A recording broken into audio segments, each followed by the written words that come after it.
Gaudy true channel में आप सबका स्वागत है। फाल्गुन मास की शुरुआत हो चुकी है। इसका समापन 25 मार्च को होगा। फाल्गुन के महीने में भगवान शिव, चंद्रदेव और कृष्ण भगवान की पूजा करने का विशेष विधान है।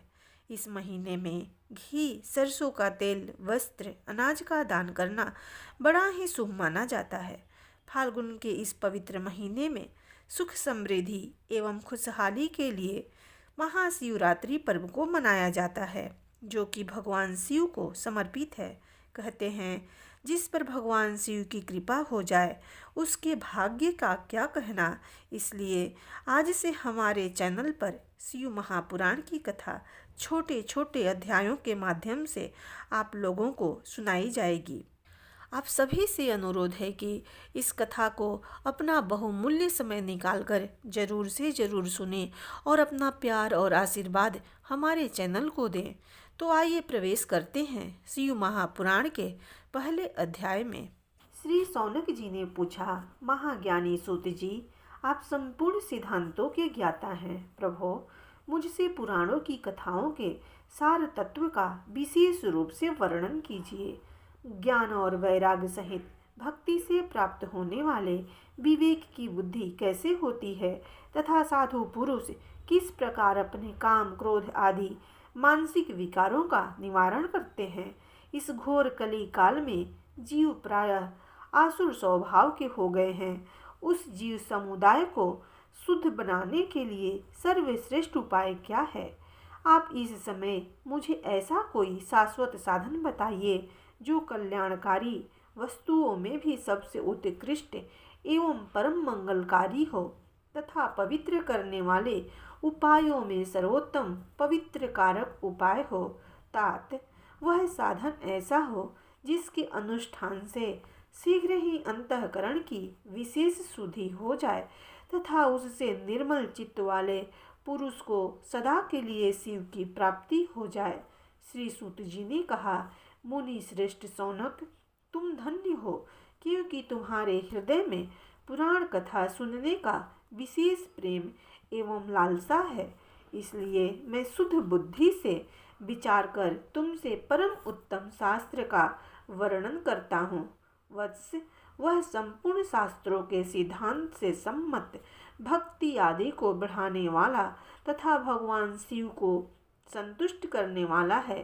कानों के लिए रसायन अमृत स्वरूप तथा दिव्य है। तुम उसे श्रवण करो। मुने, वह परम उत्तम शास्त्र है शिव महापुराण, जिसका पूर्व काल में भगवान शिव ने ही प्रवचन किया था। यह काल रूपी सर्प से प्राप्त होने वाले महान त्रास का विनाश करने वाला उत्तम साधन है। गुरुदेव व्यास ने सनत कुमार मुनि का उपदेश पाकर बड़े आदर से संक्षेप में इस पुराण का प्रतिपादन किया है। इस पुराण के प्रणयन का उद्देश्य है कलयुग में उत्पन्न होने वाले मनुष्यों के परम हित का साधन। यह शिव महापुराण परम उत्तम शास्त्र है। इसे इस भूतल पर भगवान शिव का वांग्मय स्वरूप समझना चाहिए और सब प्रकार से इसका सेवन करना चाहिए। इसका पठन और श्रवण सर्वसाधक रूप है। इससे शिव भक्ति पाकर श्रेष्ठतम स्थितियों में पहुंचा हुआ मनुष्य शीघ्र ही शिव पद को प्राप्त कर लेता है। इसलिए संपूर्ण यत्न करके मनुष्यों ने इस पुराण को पढ़ने की इच्छा की है अथवा इसके अध्ययन को अभीष्ट साधन माना है। इसी तरह इसका प्रेम पूर्वक श्रवण भी संपूर्ण मनोवांछित फलों को देने वाला है। भगवान शिव के इस पुराण को सुनने से मनुष्य सब पापों से मुक्त हो जाता है तथा इस जीवन में बड़े बड़े उत्कृष्ट भोगों को उपभोग करके अंत में शिवलोक को प्राप्त कर लेता है। यह शिव महापुराण नामक ग्रंथ 24,000 श्लोकों से युक्त है। इसकी 7 संहिताएं हैं। मनुष्य को चाहिए कि वह भक्ति, ज्ञान और वैराग्य से संपन्न हो बड़े आदर से इसका श्रवण करें। 7 संहिताओं से युक्त यह दिव्य शिव महापुराण पर ब्रह्मा परमात्मा के समान विराजमान है और सबसे उत्कृष्ट गति प्रदान करने वाला है। जो निरंतर अनुसंधान पूर्वक इस शिव महापुराण को बाँचता है अथवा नित्य प्रेम पूर्वक इसका पाठ मात्र करता है, वह पुण्यात्मा है, इसमें संशय नहीं है।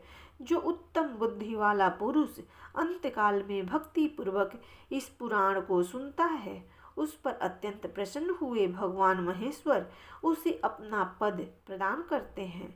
जो प्रतिदिन आदर पूर्वक इस शिव महापुराण का पूजन करता है, वह इस संसार में संपूर्ण भोगों को भोग कर अंत में भगवान शिव के पद को प्राप्त कर लेता है। जो प्रतिदिन आलस्य रहित हो रेशमी वस्त्र आदि के वेष्ट से इस शिव महापुराण का जो उत्तम बुद्धि वाला पुरुष अंतकाल में भक्ति पूर्वक इस पुराण को सुनता है, उस पर अत्यंत प्रसन्न हुए भगवान महेश्वर उसे अपना पद प्रदान करते हैं। जो प्रतिदिन आदर पूर्वक इस शिव महापुराण का पूजन करता है, वह इस संसार में संपूर्ण भोगों को भोग कर अंत में भगवान शिव के पद को प्राप्त कर लेता है।